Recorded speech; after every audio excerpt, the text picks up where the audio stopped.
Bonjour et bienvenue dans ce logiciel qui a pour but de vous montrer comment est-ce qu'on peut mettre en page les lettres sur une page, mais aussi les lettres sur deux pages. C'est-à-dire que dans ce tutoriel, nous allons nous concentrer sur quelques bases qui sont appliquées autant sur les lettres sur une page que sur les lettres sur deux pages. Ceci en suivant les règles Chavannes. Eh bien, pour commencer, il faut vous assurer que vous avez affiché la règle. Pour afficher la règle, si ce n'est pas le cas, vous cliquez ici dans Règles, après être passé par Affichage. Vous vous assurez également que vous avez ici indiqué les caractères invisibles. Une fois que ceci est fait, vous allez dans la barre d'état, vous allez cliquer en bas à droite et vous allez également indiquer la position verticale qui n'est pas affichée par défaut. Cette position verticale va maintenant apparaître ici en bas à droite. Le A8,1 signifie que mon curseur est actuellement à 8,1 du haut de la page. Si je déplace mon curseur ici sur la première ligne du texte, on est actuellement à 2,5 cm du haut de la page. Ceci nous sera utile lorsque nous allons mettre en page l'adresse du destinataire. Nous faisons ensuite la mise en forme des marges.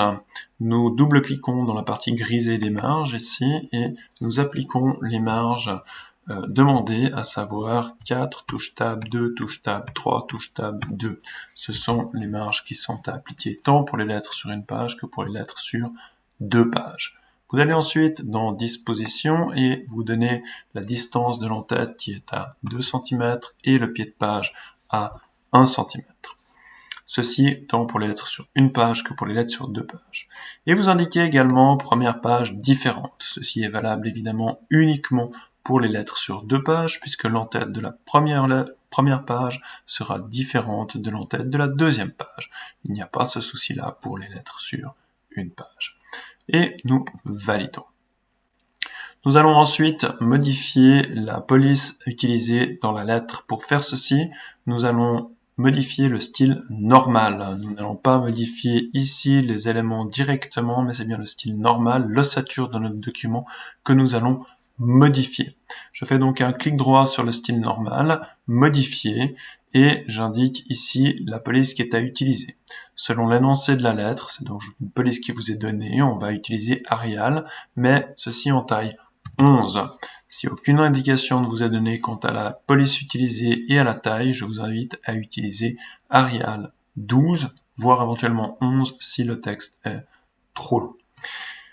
Vous profitez pour modifier dans votre style normal également le format paragraphe, et dans le format paragraphe, vous vous assurez d'avoir des espacements de 0 avant et 0 après. Ce pour autant qu'on utilise des paragraphes vierges pour séparer les paragraphes. C'est la version que je vous propose ici. Et vous vérifiez également que votre interligne est simple. Alors, un interligne simple, c'est ici qu'on le spécifie. Ou alors, si vous aviez ici un interligne multiple, si vous faites un interligne multiple de 1, c'est exactement la même chose qu'un interligne simple. Et nous validons nos choix. Nous constatons ici que, automatiquement, tout le texte a été mis à jour. Nous allons maintenant nous occuper de l'adresse de l'expéditeur. L'adresse de l'expéditeur doit figurer dans l'entête de la première page. L'adresse de l'expéditeur vous est donnée ici sur la première ligne. Alors évidemment, il faut lire un petit peu le texte pour comprendre que c'est l'adresse de l'expéditeur. Je fais un CTRL X pour couper, je double-clique dans l'entête, CTRL V pour coller. Et maintenant, je sépare correctement l'adresse de l'expéditeur. Édition Silva, c'est le nom de l'entreprise. Nous vous donnons le nom de l'entreprise tel que nous souhaitons le vouloir apparaître dans les adresses. Il n'y a donc pas de modification ici à faire, à moins évidemment que cela soit expressément demandé. Donc ce sont les éditions Silva, c'est le département du livre qu'on écrit, donc département du livre sur une ligne à part entière. Charles Hattan, c'est le nom de la personne à qui on s'adresse sur une ligne à part entière. Rue des Cèdres 21, donc c'est le nom de la rue ainsi que son numéro. Je vous invite à toujours avoir d'abord le nom de la rue et ensuite le numéro, cela vous évite de faire des erreurs. Et une dernière séparation ici avec un enter pour le code postal et le lieu. J'efface également le paragraphe vierge restant ici. L'adresse de l'expéditeur étant mise en forme, je sors de l'entête et je fais un double clic ici avant le M de madame. Je vais donc devoir m'intéresser à l'adresse du destinataire. Cette adresse du destinataire doit avoir une position par rapport au haut de la page entre 4,5 et 5 cm. Ces 4,5 et 5 cm, c'est une norme qui est à connaître, qui est indiquée dans votre brochure. Je vais donc appuyer ici sur Enter une première fois, et je vois que ma position verticale est à 4,6, c'est parfait. C'est donc de cette façon-là que je vais mettre en page l'adresse du destinataire. La formule d'appel, en l'occurrence Madame, doit être sur une ligne à part entière. J'appuie sur Enter. Gilberte Deschamps, c'est le nom de la personne. J'appuie sur Enter puisque ça doit être sur une ligne à part entière. Institutrice, c'est sa fonction, également sur une ligne à part entière. Avenue du Mail 2, sur une ligne à part entière. 1205, Genève. À la fin de l'adresse du destinataire, vous devez également laisser 2 paragraphes vierges, puisque nous aurons la date ici en dessous. Mais il nous reste dans cette adresse du destinataire à double-cliquer sur Deschamps. Deschamps, c'est son nom de famille, et nous allons donc le mettre en majuscule. CTRL majuscule A pour passer en majuscule. C'est évidemment la même chose dans l'adresse de l'expéditeur, en temps devait être en majuscule. Nous avons laissé les 2 paragraphes vierges ici, et nous allons maintenant indiquer la date. Alors je mets juste un paragraphe sur lequel nous allons indiquer la date. Alors la date, il s'agit toujours d'indiquer le lieu et la date. Le lieu où a été écrite la lettre, c'est Lausanne. Je vais donc indiquer Lausanne, virgule, le, et indiquer la date du jour. Alors, je vous indique que si c'est le premier du mois, nous indiquons un 1, puis un ER, espace, et il écrira le premier comme ça. Et le nom du mois est toujours en toutes lettres. Ici, par exemple, décembre, et puis l'année 2000, et je vais mettre NN, ça signifie simplement que c'est l'année en cours. Si il ne s'agit pas du 1er décembre, mais par exemple du 2 décembre, nous indiquerons 2 décembre et non pas 02. Okay, c'est important de ne pas mettre le 0. Une fois que la date a été écrite, nous laissons 2 paragraphes vierges. Je peux maintenant déplacer l'adresse du destinataire et la date à 9 cm. Je sélectionne donc les 2 éléments et je vais créer un retrait ici de 9 cm. Je clique sur le carré et je déplace le tout à 9 cm. J'aurais également pu aller dans Disposition et créer ici un retrait gauche à 9 cm. Le résultat est le même. Nous avons ensuite le sujet de la lettre. Le sujet de la lettre est systématiquement mis en gras. Eh bien, nous avons ici votre commande du premier courant et puis nous avons également notre offre promotionnelle de la rentrée. Il s'agit donc de 2 éléments différents qui comportent le sujet de la lettre. Donc, le sujet de la lettre, ce sera tout ceci que je vais mettre en gras, CTRL G, et je laisse 2 paragraphes vierges après le sujet de la lettre. S'il n'y avait qu'un seul sujet, on se retrouverait dans cette situation-là, évidemment, avec également 2 paragraphes vierges après. C'est une règle à connaître. Ensuite, on vous dit formule d'appel. Alors, la formule d'appel, c'est madame, monsieur, mesdemoiselles, messieurs, en fonction de la personne à qui on s'adresse. Ici, on a madame Gilberte Deschamps. Nous allons donc écrire madame. Je vais simplement enlever le gras ici. Madame.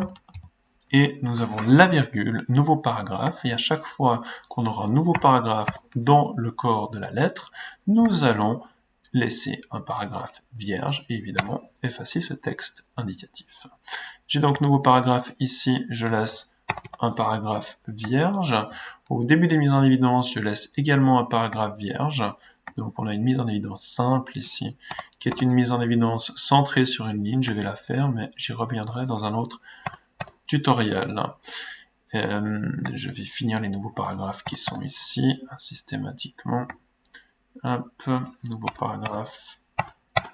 Voilà. Je fais abstraction ici volontairement de la signature et des annexes qui feront également l'objet d'un autre tutoriel. Je les efface, évidemment, normalement il y a une signature et des annexes. La mise en évidence centrée sur une ligne ici, je sélectionne l'élément, CTRL G pour mettre en gras, CTRL E pour centrer. Vous pouvez évidemment utiliser les boutons de votre ruban. Ce qui m'intéresse maintenant, c'est que dans le corps du texte, il va falloir faire la même chose, donc que ce soit des lettres sur une page ou des lettres sur 2 pages. Il va falloir donc sélectionner votre texte et le justifier. Alors je sélectionne tout sauf la mise en évidence. J'aurais évidemment pu faire le contraire, c'est-à-dire d'abord faire la justification et ensuite faire la mise en évidence. Vous l'aurez compris. Je vais justifier mon texte avec un CTRL J. Et puis ici, je vais devoir passer mon texte en revue et même le lire pour savoir s'il y a des éléments à mettre en évidence. En l'occurrence, dans votre texte, vous devez systématiquement mettre les montants en gras. Et ici, on a CHF 50, on va le mettre en gras, mais on va également mettre le CHF en majuscule, comme pour le nom tout à l'heure, CTRL majuscule A pour mettre l'élément en majuscule. Je sélectionne les CHF et les 50, je les mets en gras, CTRL G. Je vais également procéder à une vérification de l'orthographe. Donc, j'arrive à la fin de ma lettre, en estimant que j'ai fait la signature et les annexes.